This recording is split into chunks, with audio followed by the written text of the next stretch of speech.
Dr. Sheeba Armoogum, welcome to Conversations Live. Thank you. It's a great privilege to have you. So you are an associate professor at the University of Mauritius, PhD in cybersecurity, multi-patented innovator in AI and cybersecurity, and over 20 years of experience in as a global security expert. And just before we start, I Googled you and you've won quite some awards, Dr. Armoogum. Yes, thank you. Obviously, we're going to be talking about technology, cybersecurity, AI. But I want to start with ourselves, living in tech-enabled lives. Now, Sheeba, we live in a world which is completely interconnected with systems running everything we do. We have not only become dependent on those systems for the way we work, but we ourselves live our lives through those systems. And I'm talking about our mobile devices, IoT. We have basically become fully tech-enabled.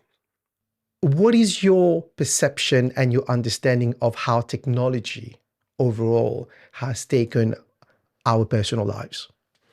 Well, today technology is everywhere. It's ubiquitous, right? One statistic says that in 2010, we had 12 billion devices connected to internet. In 2020, it became 50 billion. And in 2035, we are expecting it to be 1 trillion devices. Wow. So you can assume the technological growth and the usage of the technology, and also about the security aspect. And out of this 1 trillion expected, many devices, they do not have security as part of it.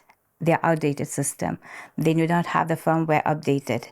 So the future is going to be more riskier because we will have devices connected, more devices connected with less security enabled. So do you think people realize the responsibility of that device in their pocket? They do not.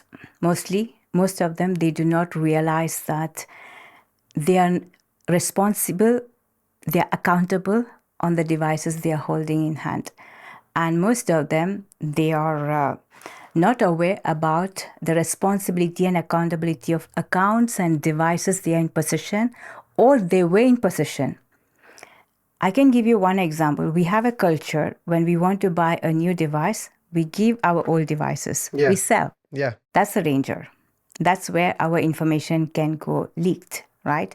Data breaches can happen in many ways.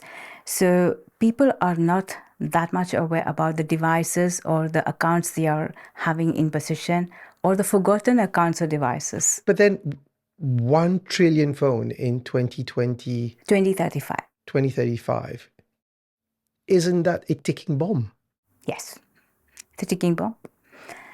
Because imagine the digital world is going to have devices that are secured, not secured, that are vulnerable. So it is like it's going to be vast, right? The security is going to have another aspect of dealing rather than what we are dealing right now. Yeah, you say devices are secured and devices are unsecured. But with the way things are today, you could have a device that is secured, but the data that is coming to it is not secured.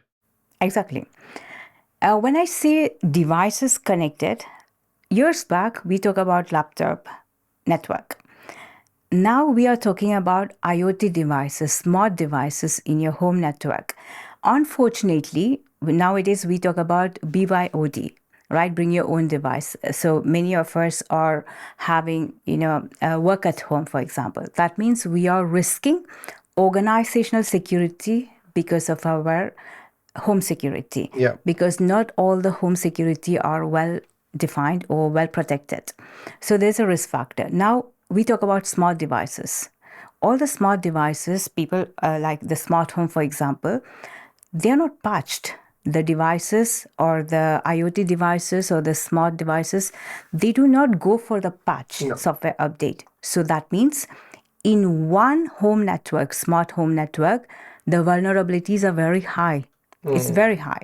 It's no more 5 or 6 devices. We are talking about 25 to 30 devices. And devices collecting so much data So much about data. you. Exactly. The cameras, the smart cameras, they are collecting data, and there are so many leak cases where the informations are leaked, the videos are leaked, because these are connected via network.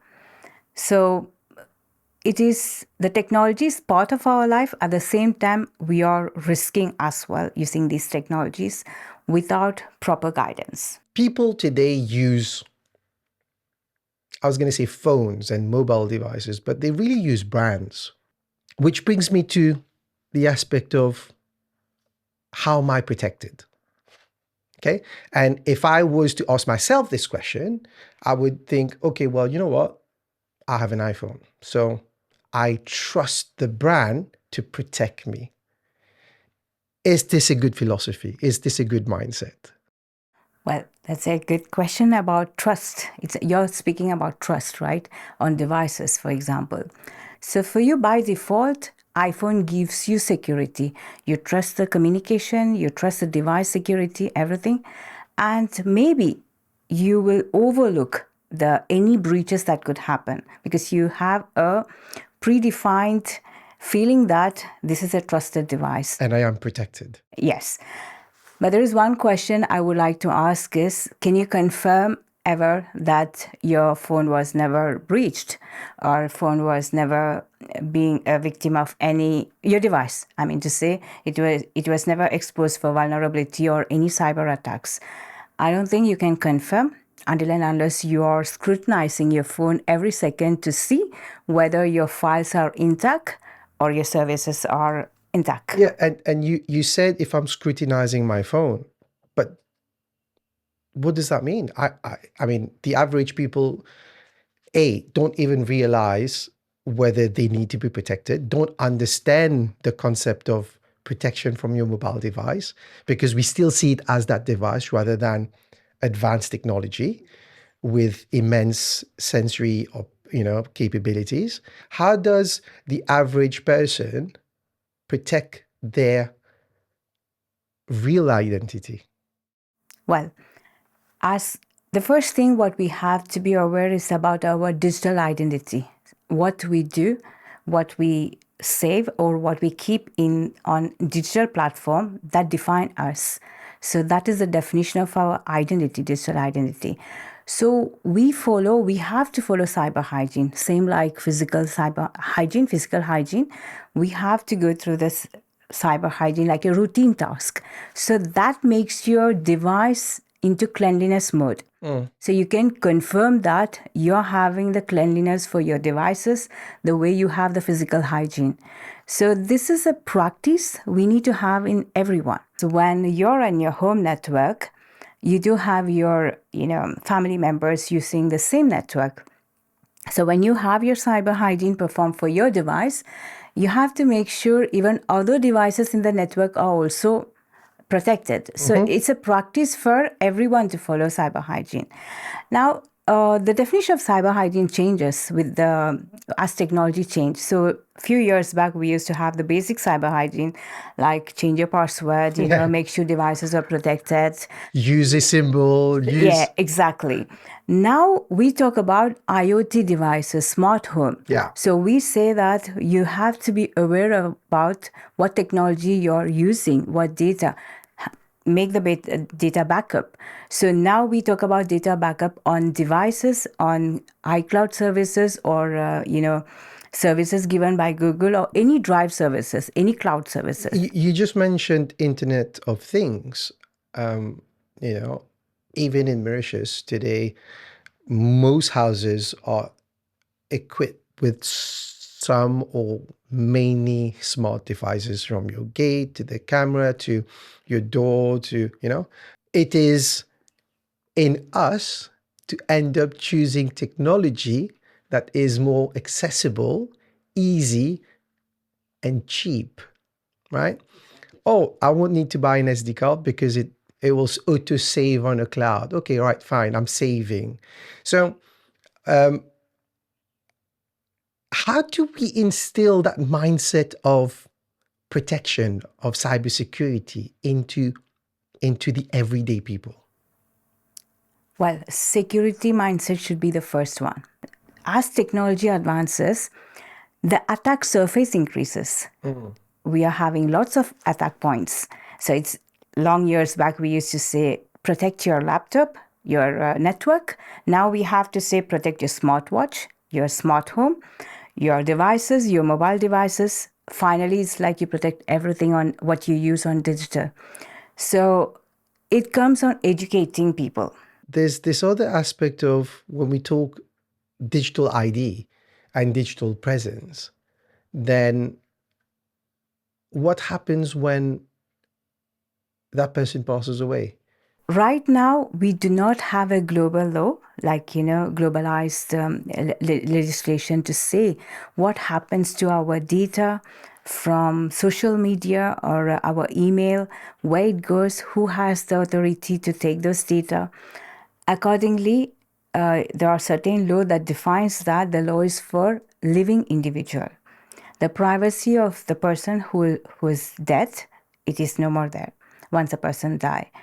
So this is where identity theft happens. A person's legacy, digital legacy, get into trouble if it is not well protected. So it is important to have digital will, which we never speak about. We have like a normal will. Yeah. We say this property belongs to this my kid, dividing the property. Do we say where our digital property goes to? Yeah. Digital assets? No, we don't say. It is Digital currencies. cryptocurrencies, digital information, the photographs, the email. Many parents, you take parents, they communicate on digital platform about the transaction, banking transaction. It's all on digital platform. The moment we passes away, we need to memorialize the account, for example, social media account. But the moment you memorialize the account, then it's locked. Yeah. Right? So if we don't have the credential as a partner or as a child, it is very difficult to log into the account. Then you need to have court order. Now that depends upon which platform you're talking about. Every platform, they have their own way of dealing the terms of services. Yeah. I have written a book on digital afterlife, Okay. which is about law and justice, victim justice, and I'm going to release it soon. Oh, wow. Which addresses about digital afterlife, how do you manage the digital will, how to create them, recommendations for law to be amended so that they can cater for people who are no more existing, their identity, digital identity and digital legacy. How do we preserve them?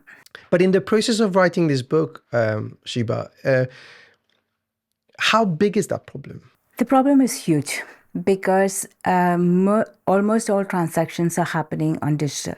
The problem goes higher because there's a risk factor as well, right?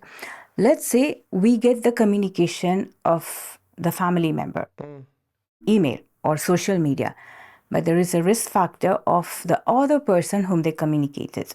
So there's a data privacy for the other person. The moment a person passes away, if we touch the person's digital email or any of them, it is considered as a breach of act. So people are not aware. They feel that it is for them. The family feel that when something happens, all the email, all the photographs are for them. No, it is not for them. Some services, they delete the account. They don't even give access. Some services, they ask you for court orders. So it is a topic that people are not aware. When I did a survey about my book, I was surprised to see that 99% people, they were not aware about this.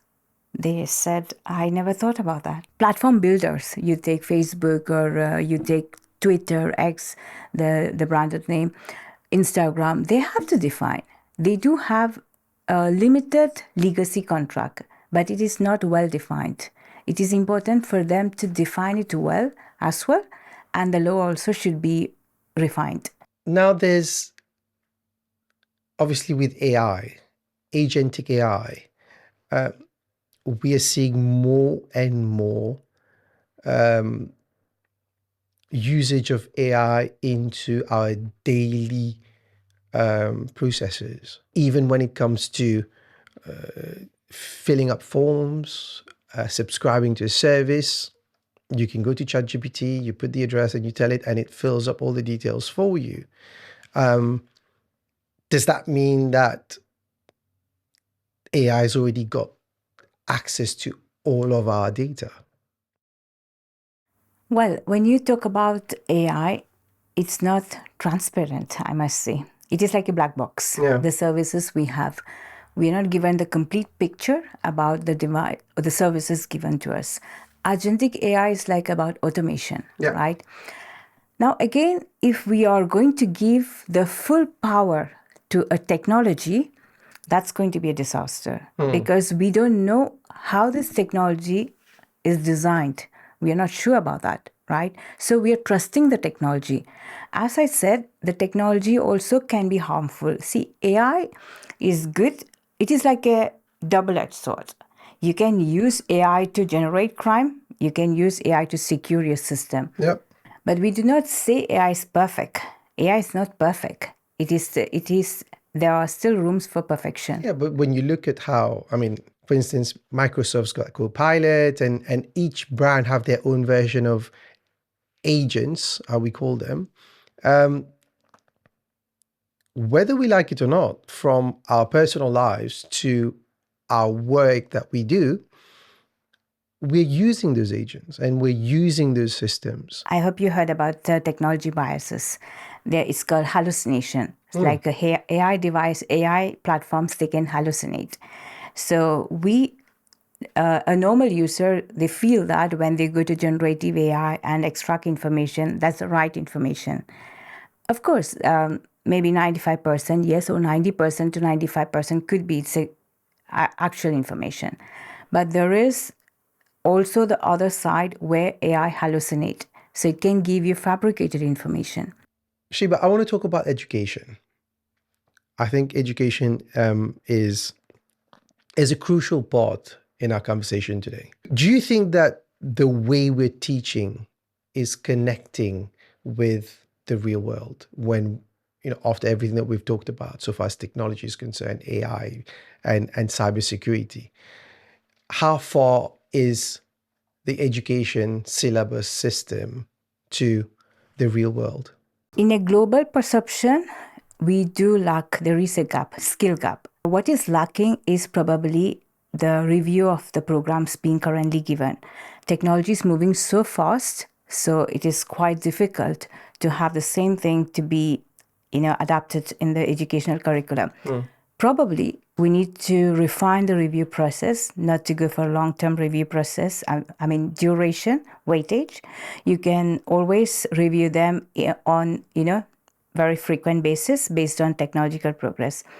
Now, it is not meant for just field of cybersecurity or AI because this field is a catalyst for many other fields. So that means all the programs, all the educational programs should be reviewed, whether it's medical, whether it is law, whether it is science, everything. Because all of these programs, ultimately, they should have cybersecurity as the basic education for every program. Absolutely agree. So we still have the skill gap, according to me. And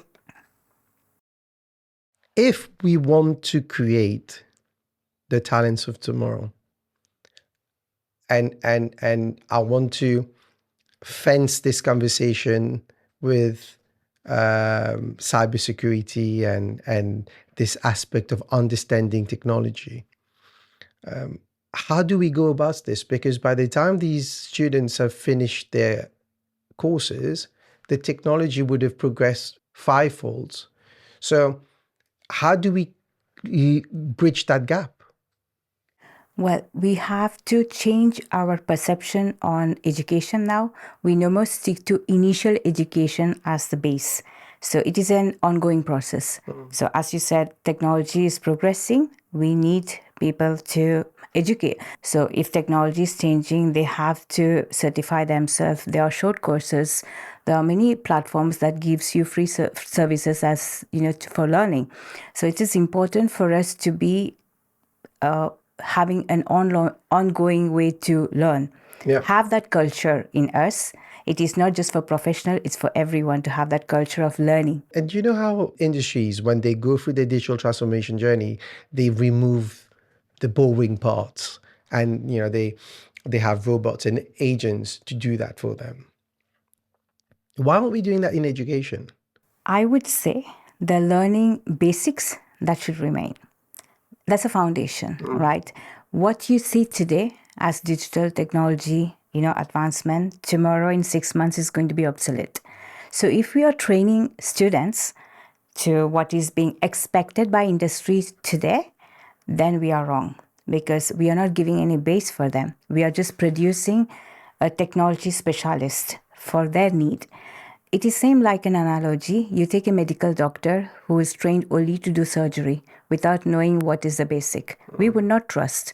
So it is important to have the foundation for everyone. I understand industry claim that as theory-based, too much theory-based. Well, we are giving a foundation where the students, when they go outside once, they can upskill themselves with that base. Otherwise, they will be able to upskill only for what they have learned for technology-based. So when the technology change, they might not know how to move further. We can redefine the base to what is required. Let's move out of university now and look at how industries are operating, and let's link upskilling to that.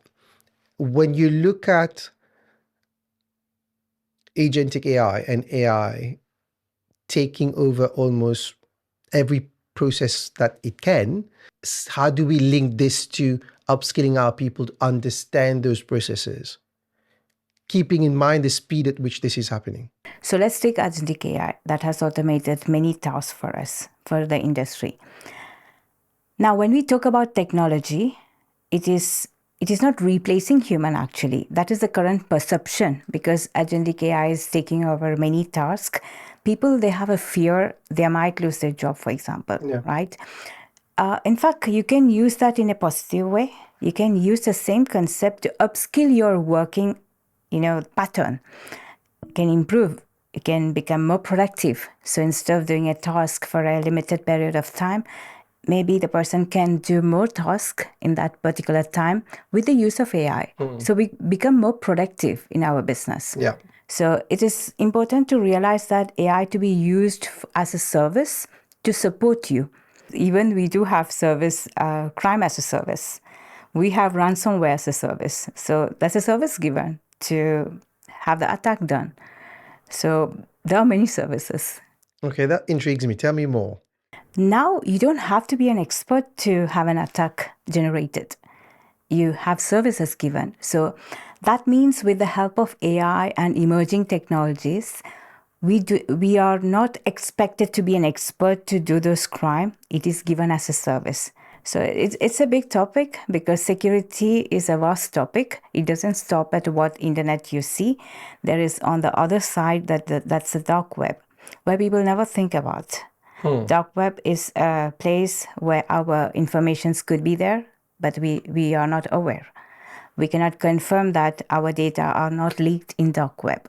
The AI education, awareness, cybercrime, cybersecurity, it has to be well defined to everyone. People should know when they use a platform, what are the threat, risk factors associated. I'm very sure many people are not aware. You would have seen in the past 5 years, we are giving tools, devices to our kids, because that's in demand. Yeah. There's online education. So we have to give. Yeah. Are we giving a protected device? Or are we giving them a gun? Exactly. It is like a gun with no instructions given. Absolutely. Yeah. So, and these devices, they are not secured as well with any antivirus or malware. So this is where we need to redefine what is given to public when you're expecting them to use technology. When you expect common people to use technology for every transaction, for every activity, every task, or the task to be done, that has to be given with services free. Children find it very stylized to have a phone and to be present on social media. The risk involved with them having phones and access to social media, access to messaging platforms, to groups, is huge. And this obviously can lead to online bullying, cases of leaks of personal data, hacking into phone on such a young age person, the psychological damage that can be caused from any of those incidents. How do we go about this? Well, the technology, the devices given to the kids or youngsters, that is the danger. They are exposed to social media, the trend, like you said, the style, having a smartphone and having accounts, social media accounts, that has become a culture now in the youngsters' mind. Even gaming has become a culture. Yes, huge culture. So they have identity which is not disclosed to parents. They have identity on many platforms. They might be having 10 to 15 email accounts, and the parents might not be aware. They might be having chat with many people. They believe that they are chatting with the same age group. That might be an attacker. That could be someone who's doing social engineering with them. So the kids in general, they are not aware because they trust devices, they trust platform, they trust gaming platform. They have trust as 100% when they are playing. And they have a fear. There is a fear in the users of young users that what if I inform my parents about the risk associated with my gaming platform or my device, maybe they might confiscate my device. So they tend not to inform the parents, even if they are victim. Many kids are victims of cyberbullying and parents are not aware. And this is an ongoing problem because they do not want to disclose because of taboo, because of fear, and many societal expectations, especially boys. They do not want to disclose about cyberbullying because they do not want to portray that they are weak by showing that. So there are many cases around the world where the victims, some of them are boys, especially in the crime of sextortion. Boys are major because they do not want to reveal that they were once the victim. Yeah. So that leads to increased victimization. The victimization goes higher because the perpetrators, they are aware about this. They are aware the person will not release the consequences. So we become more victimized. Now, what do we do with this? Because exactly, what do we do with this, and how do we control this? How do we control this? Again, there is a lack of awareness among people. You do not expect that only the kids should be aware about the platform. Even the parents should be aware which platform they use. So this comes back to what you asked me about digital identity. So digital identity for a child is being created at the age of 7 or 8. So that identity, the footprint they are leaving as a kid in a gaming platform, in a messaging platform, that remains. Yeah. And people can misuse that to attack them again after a few years when they become an adult.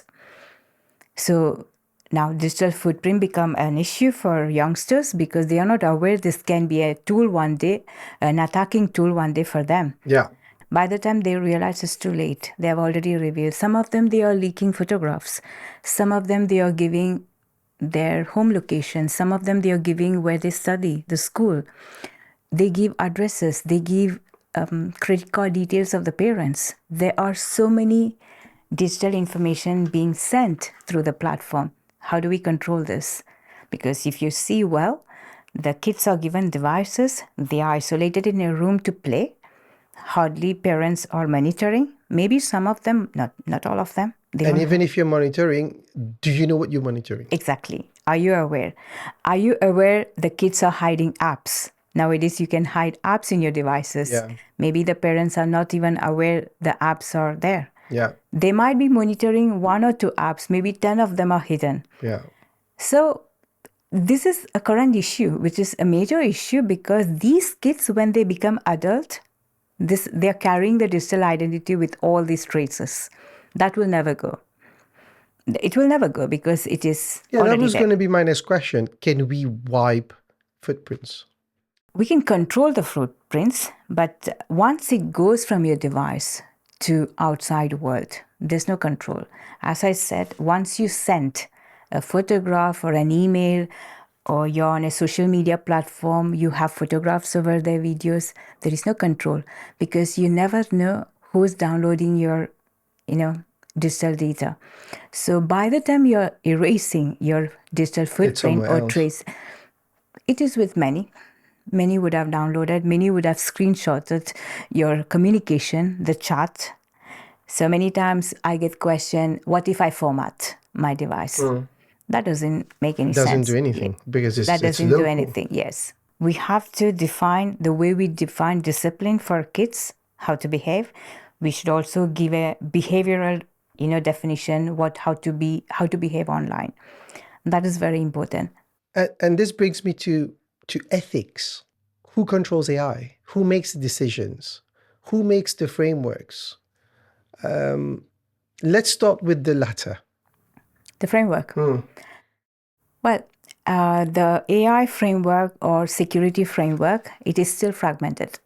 If you see any legislation around the world, it's still in the development stage, the framework. So it's not well defined, right? Now, who takes the decision? Obviously, we need to have private-public partnership, the stakeholders, government, policymakers, all this. Also, civil society, because you have to put users in the loop. When we are making a law, it has to be adaptable. And this is not a one-size-fits law for everyone. What is, like you said about ethics, what is ethically right for one community might be ethically not right for the other community. But when you look at, for instance, ChatGPT, it is a service that one day just appeared, and there wasn't really any consultation in any countries. It was just there, and people started using it, and it's become Google. People go to ChatGPT now; they don't Google. So where's the ethics there? Where is the decision there? Where's the framework? It's been put at us. It's just been thrown out there, and people are just using it without realizing exactly what you said. In this context, the question, I would like to say something about you take ChatGPT or any platform. We won't focus on one particular. We are asking users public to use this service. Yeah. You take our education system around the world. There is a protocol about quality service. The education what we give for students, there is it is evaluated, the content, right? So then we say, okay, this is your textbook that you're going to learn for so great. But when we are exposing a generative AI platform, did we verify the quality of data that we are giving, that is there in that platform? No. Because as I said, it can be biased data. Yeah. Now, these platforms, any platform, I won't specify one particular, these are created on data set, right? But that can be biased because when the team that is creating the data set, they have their own perception. So they might not include the perception of the entire world. So what they believe is right, that is the one. Yeah. Right? So I have to frame it well. I must say for education, we need to have the GPT platform to be reviewed. The data set should be reviewed, what we give the students to use, especially students. For expert, maybe they can identify what is right or wrong, but this is not the case for students at a lower level. And when we talk frameworks, we also talk about our legal system. from your experience in the sector, what is happening within, for instance, our legal courts of having to deal with cases that might be extremely complicated and complex from a tech perspective? I'm assuming, and I'm asking you this, that courts will depend on specialists like yourselves to put things into a very plain language. But as technology progresses, as AI gets into play, how do we manage the situation from a legal standpoint and a criminal offense standpoint? That's quite nice, the question. You see the magistrate, for example, right? When we talk about legal outcome, the first question we need to ask is, are they literate in technology? That's one thing, right? So it is important when the decision makers in legal perception, in the legal context, we need to make them as well educated for, the technology. I don't say they have to be certified, but they should be aware about the technology for what decision they are taking. Now, for the time being, the way we collect information depends on evidences. Now, evidences, it is not from open source. You cannot use an open source tool and submit to the court. So it should be authorized tools, right? So it depends upon the country, what tools are authorized, everything. Now, whether we are our forensic experts, are they AI literate? Not in global perception, okay? Not really. So, because as you said, the technology is progressing so fast. One, the crime is progressing so fast. Technology, the crime. But at the other end, we do not have the law progressing at the same pace. Yeah. So this is where issues come while taking a decision, right? Because what decision we take, it depends upon what is written in the law. So if it doesn't include the crime that is coming right now, we will not be able to take a decision for that. It will fit into one of the law that is currently existing for data protection, probably. Let's go further than that. If person A makes a crime and person A lives in a country, that country prosecutes that person. Yes. And is based on the laws of that country. That country. But we're talking about agents being trained and AI and agentic AI and technology that is progressing so fast. We're talking about currency which doesn't sit in any country. Where is this really going? And who's going to be suing whom based on what law? We do not have a law for that clearly defined. Like some country, they do not legally agree for cryptocurrencies. Some countries fine. Some they haven't defined. So it is not defined whether it is acceptable or not. So like you said, it is currently fragmented. People are handling the way it can be. The law needs a big change. It's very important to know when we talk about law or ethics or anything. The first thing we need to know the number of devices that's connected to internet. If you take 2010, it was 12 billion. In 2020, it became 50 billion devices connected to internet. In 2035, we're expecting 1 trillion. So 1 trillion devices on internet, and most of them, they do not have security. It's outdated, but they're still on internet, but they're outdated.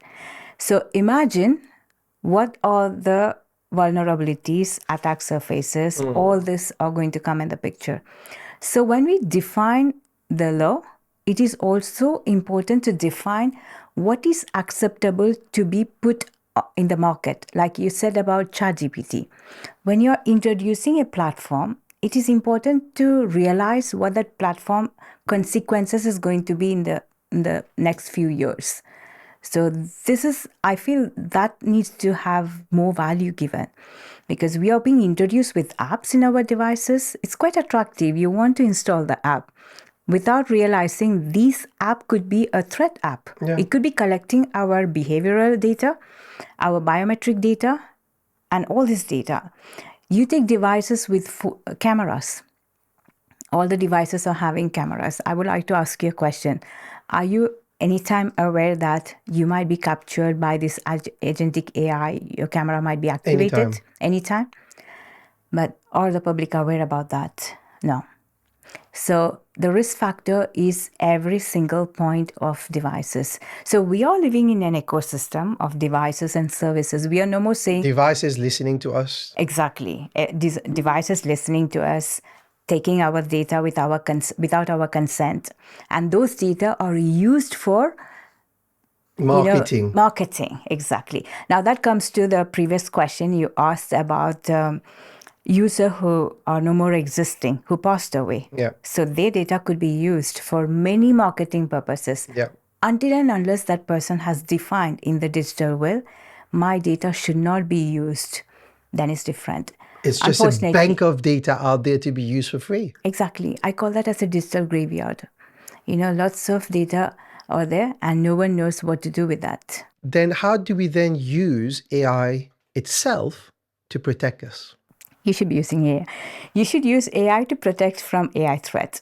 That's the best equation. Let's talk about education. How do we use AI to enhance our education completely? We can use virtual reality. You take a place where we do not have access to laboratories. We can always use mixed reality, MR, to educate students about surgery, about you would like to show students about services, how to operate or how to even anything, airlines, aircraft, how it works. We can use virtual reality in the education system. And many countries, they have already started with that. Mm-hmm. Already for education purpose, they started using virtual reality. And it is connected with AI as well. Many technologies like AI, virtual reality, and of course, blockchain. We do have quantum computing coming in the future. So we have lots of technologies, but I go back to what I said earlier. When we have more technologies, there are more threats. We bring more threats, more security issues when you bring more technologies. So it is important when technology is bringing when we bring technology in the picture, we need to make sure it comes with the security factors. I mean, obviously, we've seen how people have leveraged on, WhatsApp conversations, even phone calls, by using technology to get into your phone, to release information about people. We're seeing deepfake coming into play with AI. And it's getting very difficult to separate your personal ID with your digital ID. That's a kind of character assassination. And by the time you're trying to prove... the character assassination is done. Exactly.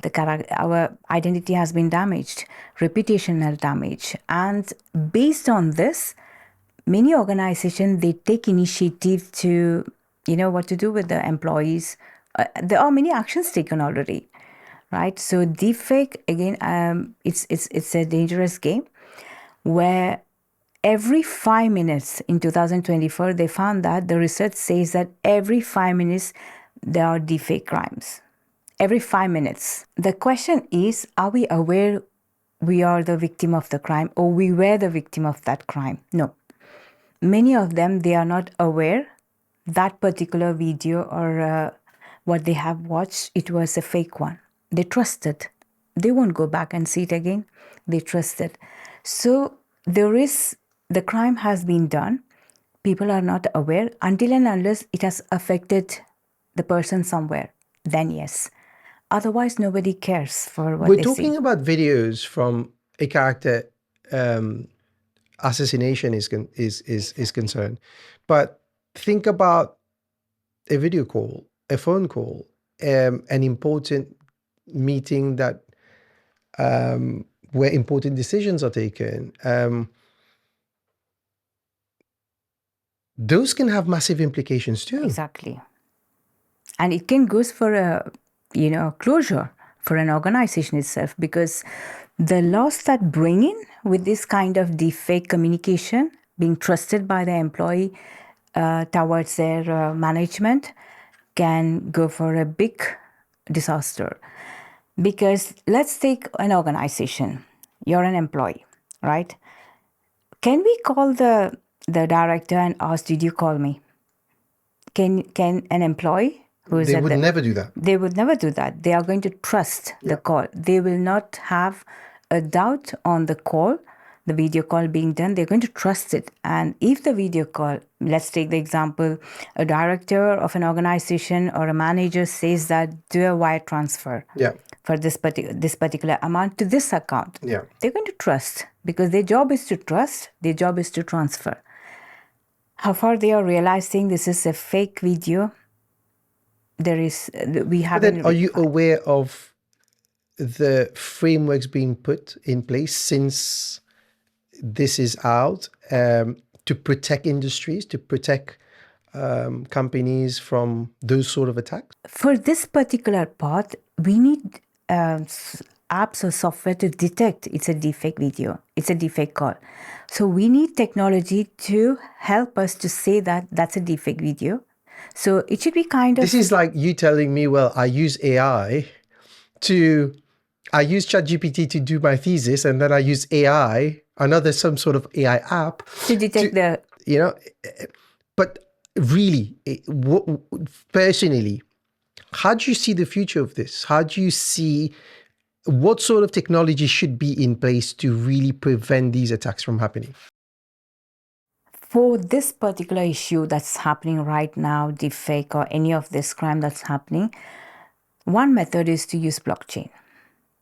Blockchain is one technology that can be, that we need to put in when we use AI. That means blockchain sit on AI to protect. So we are protecting the AI. We do not say do not use AI. Okay, use AI, but protect them with blockchain technology. So that is like blockchain is transparent.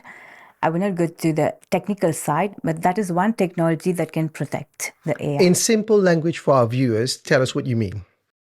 Blockchain can secure AI system. You can have blockchain securing AI. You can have AI securing blockchain. You can have, that is, blockchain sitting on AI or AI sitting on blockchain. But blockchain is heavy, right? We cannot use that in all the contexts, but of course we can use that to secure critical AI system, which is used in... AI is not generative AI. AI is for many purposes, right? Generative AI is one part of it, but we do have AI used for many other purposes, like in health, for finance, everything. So if the data, they are critical, then of course we can go for blockchain to secure those data. Like I mentioned earlier about the court procedures, for example, that is very critical. We are talking about punishment, right? So in those cases, when we are collecting evidences, we should have the blockchain for the purpose of collection, for the evidences. So that can resolve many issues that are currently happening. Yeah, because then once the data goes on to blockchain, it's there. It's there. And it's non-editable. Yeah, you cannot edit those data. If you want to add, rectify what is being given, you have to add it as a new record, not modify them. For example, we are collecting an evidence from a crime scene, okay? That particular information from the crime scene, that can be tampered, right? So if that's going to be tampered, we are not going to be aware. Whereas when you have a blockchain platform, that particular information is going to be entered at that particular time with timestamp, all the incidents, right? So blockchain is one technology where you cannot erase the data. That is, we talk about non-erasure. So in this way, we can protect the technology, or in organization, you talk about a call happened. So if the CFO or the management says that I did not have the call done, it can be verified with the blockchain technology. So it can be used for transparency, for verification and conformity. It's more securing the system. Another shift is behavioral AI, where systems are looking for anomalies and change of behavior. Things like you giving out your passwords and your logins, or sharing data that you shouldn't be sharing. And then obviously this results as protection of data. Do you think this should become the norm across the board? The behavioral capture. Actually, the behavioral design and the capturing of the behavior of the user that creates digital fingerprint. So yes, digital fingerprint is the new norm, like the patterns, behavioral pattern, all these are being captured. On the other side, that also could lead to, blocking them, the users, because if the AI identify that there's an anomaly based on the pattern, for example, the way user click the mouse, the typing pattern, everything is designed to create your digital profile. So when this profile goes different, AI find it unusual behavior and it could stop the person to access the system. So that has to be redefined well, the behavioral design. So the digital fingerprint is still in the evolution stage, so it need to be well defined how the AI is going to use this information, biometric information. Of course, we have the biometric information as one of the features in behavioral capture. Also, typing, clicking, all this come in the picture. But if you see the human factor, we're not same every day, right? We can have issues where we might not click the same way. Yeah. We might not type the same way. Yeah. Some things disturbed us, Exactly. our mindset. Yes, our biometric information that we give, that is being captured, that could be not exactly the same, right? It could be But I'm on facial. guessing that the AI will see that we've Progress. changed before typing. So we've changed because, if you're depressed, then you have a certain physiognomy. Exactly. If you're happy, then you have It a does different have. one. So there's also, I think there'll probably be margins Yes, of of course. acceptance. Of course, it is defined in a way to capture and identify the changes, but it's still in the initial stage. It is not a well-defined platform to say that it is a perfect one to analyze about the behavior of the person or the digital profile to define fully by AI. That needs time. And governance. We can see that, for instance, Europe's got their AI Act, and big corps like Google, OpenAI are under immense pressure, to comply. Is that the start of the AI regulation? Regulations, yes. The EU Act, AI Act, for example, it defines quite a lot about the usage and penalties and everything. But remember, AI is not built locally. It is a platform which is globally available.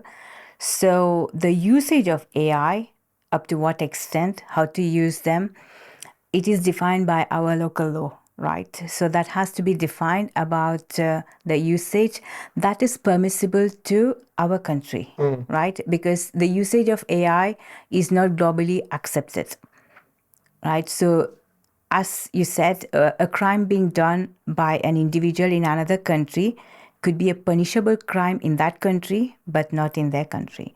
So there are consequences on the law as well. So we need to have this cross-border law.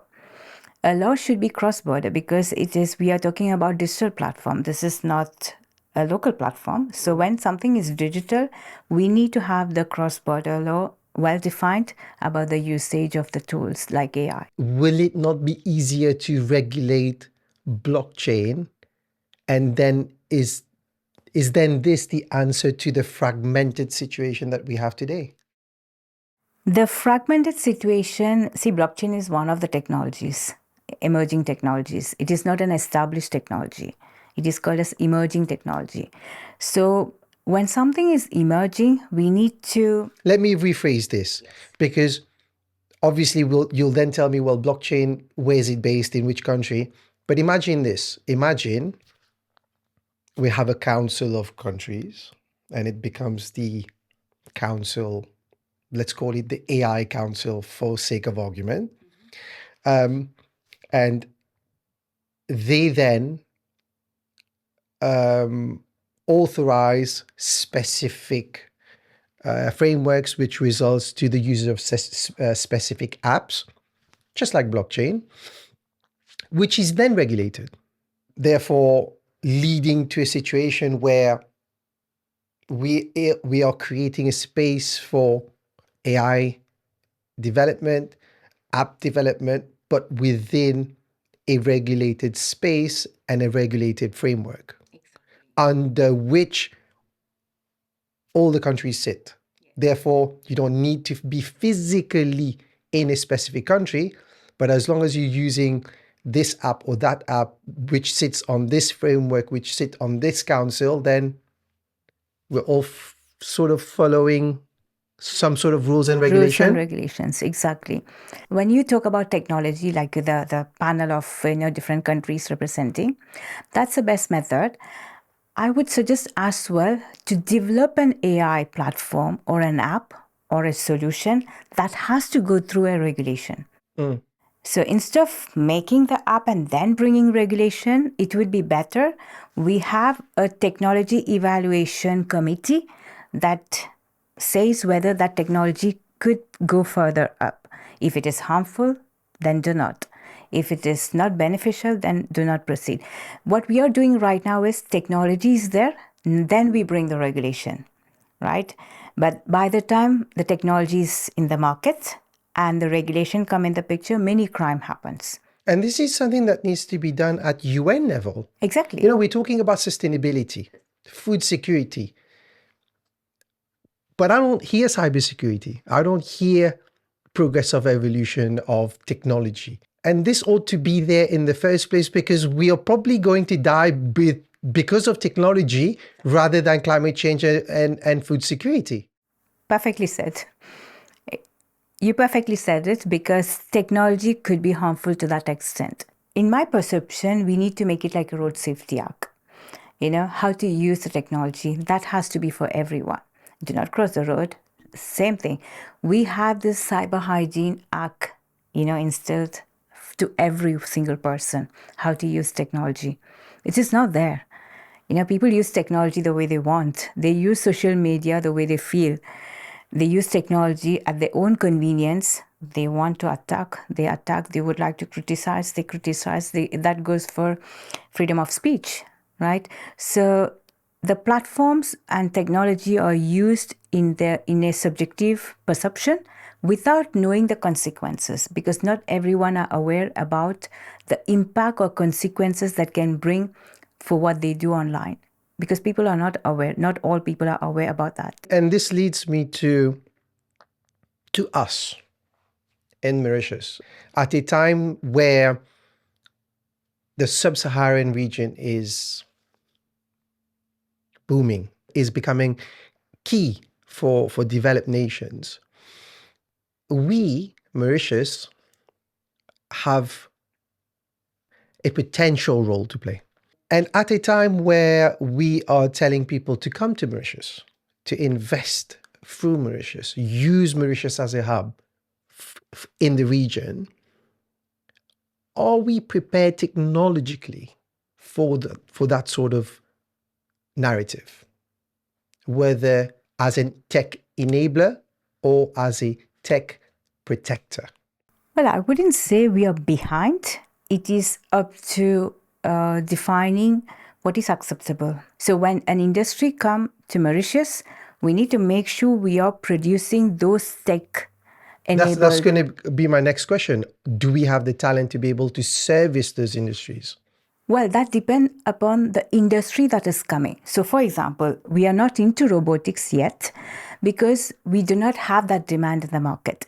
But if humanoid-based industries coming tomorrow to Mauritius, for example, do we have our our students being skilled in that? Not yet. The problem for us is we are a very small country, so we cannot create tech people where we do not have the job market. On the other side, the flip of the coin is the protection of technology for those industries that are coming in. The act is the main important part, because when you say technology-based industry coming to Mauritius, for example, whatever the technology, if it is an AI-based technology or blockchain or we have quantum computing, the technology, the future. So when we are letting that industry to come, we need to have our act defined for the establishment of those businesses, because it concerns the security of our region, right? Because when we use digital platform, it does concern the security of our region. So we need to have a well-structured, well-defined law to say what kind of business to be conducted in terms of technology, because this is what is lacking right now. Because, a lot of times I think that we have the tendency of, and it's not only us, let's be fair, most countries will be reactive Yes. to situations upon them. So, if those sorts of companies are coming, then I will see. But you see, sales doesn't work like that. No. You don't sell a product because people are coming to you telling you they want to buy it. You sell a product because you've got a vision and you set the trend. You then make the sales. Yes. And you pitch the sales. So far as Mauritius is concerned, there is an opportunity out there to be grabbed, but we don't have that sales pitch. No. And if we my personal view is, if we keep waiting for companies to come, well, they'll never come. They will never come. So how do we go about making that sales pitch so far as technology is concerned? It comes from the start. We have to have the start in the education system. Technology should be part of all the sectors. We do not say technology solely for technology-enabled people or organizations. It's for every sector, whether you take healthcare, finance, or any sectors. We want everyone to be technologically educated, so that they are aware about the new business that is coming in our place. Yeah. So the base should be created first. We need to create the foundation first. Once the foundation is created, then it's easier for us to identify the businesses that is coming to Mauritius. Otherwise, we will not have any industry to come to our place, because it is important to redefine. I would use the word redefine. The law has to be redefined. Every guest that comes to this podcast, I always talk about Mauritius. And I always talk about that vision that Mauritius needs to have. Because I feel that we are small, we are nimble, we have very intelligent people in the country. But when we don't do what needs to be done to be out there, to showcase our talent and our abilities. And what I mean by this, Sheeba, is, imagine this, and I'm just going to project this crazy idea, right? We can all see what's happening with geopolitics, how crazier the world is becoming. Our main potential is Africa, whether we like it or not, right? Africa is next door. They are the future of technology because of what they have. And we happen to be next door. Now, we've talked about many things. We've talked about technology. We've talked about AI. And I'm just thinking, obviously, our chats refer to what is currently happening and what technology is currently bringing. But should we in Mauritius be thinking about where this is going in 10 years' time? And that is a very long time ahead.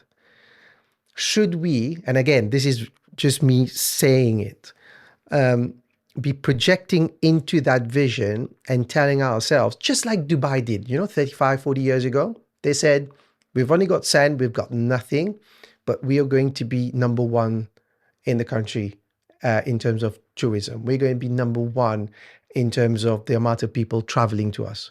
They don't have flights coming to us, we'll get flights. It was a crazy idea. But can we in Mauritius have this vision of where technology is going and tell ourselves, okay, by being small and by being nimble and by having intelligent people and by bringing even more intelligent people around the world to us and consult with us, design a future-proof economy, a future-proof island where we then have that sales pitch. You know how I mentioned sales pitch earlier? Where we go to the world and we tell the world, look, you know what? We have banking that is future-proof, tech-enabled, whether it's crypto or we have that base, we have the right frameworks, we've worked on it. Being small, we've worked on it and we've achieved this equilibrium between health, education, finance, tech, and having it all digital. And saying, well, look, you can come to us now and invest and be that face for the world. How crazy is this idea? That's not a crazy idea. It's indeed a great idea. But it's not a one-off idea. It is an ongoing process. Like, when we talk about technology for a development, it is an ongoing process. Right now, AI is in the fashion, right? So we will say transformation based on AI. That could be for the next few years. But then we do have technology like blockchain, quantum computing coming in the future, which is going to change everything. Disrupt everything again. Disrupt everything. And we do not know what is the future of technology because we are talking about established technology like cloud services and emerging technology like AI, blockchain, and quantum coming in the future. So it is quite difficult to define the infrastructure right now. What is lacking is the infrastructure. We need to have that digital infrastructure to develop our talent. So of course we do have, like you said, we have a population where we are intelligent, right? So it is a matter of training the people, right? We have potential people in Mauritius. We need to train them. We need the digital infrastructure, the infrastructure to train these people. So if we can train, we can have the best to give, like Dubai, for example. We are small, yes, but with the right infrastructure, right investment, right technology used, of course we can have the best coming out because we have everything. What is lacking is the infrastructure, the proper and also I think a vision of exactly what we want to be. Yes, our vision should not be for the next few years. It has to forecast decades what's going to happen. To bring it, like you mentioned earlier, we need to have the experts coming to us. To develop our infrastructure, we need experts. Around the world, we have experts in emerging technologies, those who have developed infrastructures in developed countries. We need to have them coming here to guide us how to, redesign our digital infrastructure. I think that is very important. When I say redefine digital infrastructure, I also mean people. Right? It is not physical infrastructure, hardware and software. I also mean people. So the human factor is upskilling people. Upskilling, continuous education becoming a continuous process. Upskilling is a continuous process for everyone, not just organization people, for everyone. So that should be the new trend. Sheeba, you are also a multi-patented innovator. And you've got a few patents. Can you tell me a little bit about this? Okay, I can address two of the patents. One of the patents is on intrusion detection and prevention system.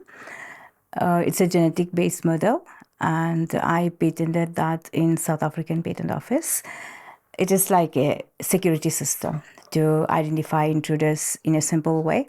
Another patent is on which I would like to give information is about an AI-enabled ethical governance framework for CTI DFIR. CTI stands for Cyber Threat Intelligence and Digital Forensic Incident Response. So this is, In simple language. in simple language, I must say that it is to facilitate our investigation process with the AI framework, where we have ethical governance instilled in the framework. So it encompasses the ethics, how to proceed with the investigation, and how to identify threats. What happens to this? What is the future looking like? The future looking, only few organizations, they have addressed the combination of cyber threat intelligence and digital forensic instant response. They are normally independent entity. So what I have done, the team has done, is to bring in these two together, unify them, and make the process faster and more efficient, also with the help of AI. So it is like bringing two CTI and DFI together, and then we have it topped up with AI with ethical governance framework. So it's like a complete picture of investigation, digital forensic investigation. We are towards the end of our podcast. It's been very interesting to say the least. But before I let you go, we have our usual rapid fire questions. So I'm going to shoot out a few questions to you, and I want you to respond with the least word possible and with the least thinking. Are you ready? Okay. If you could design one AI tool to protect everyone online, what would it do? That would be behavioral AI. What's scarier? Cyber criminals, deepfakes, or humans misusing tech? Human misusing tech. Okay. Would you trust an AI to protect your bank account more than a human? No. All right. In 10 years, are we safer because of tech, or are we in more danger? In more danger. Dr. Sheeba Armoogum, it's been absolutely amazing to have you on Conversations Live. Thank you so much for coming. It's been invigorating and really meaningful and extremely interesting. So thank you so much for coming.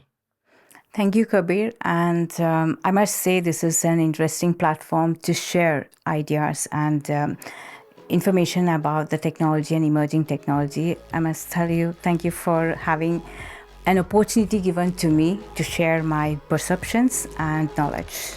Thank you. You're very welcome. Thanks a lot. So much.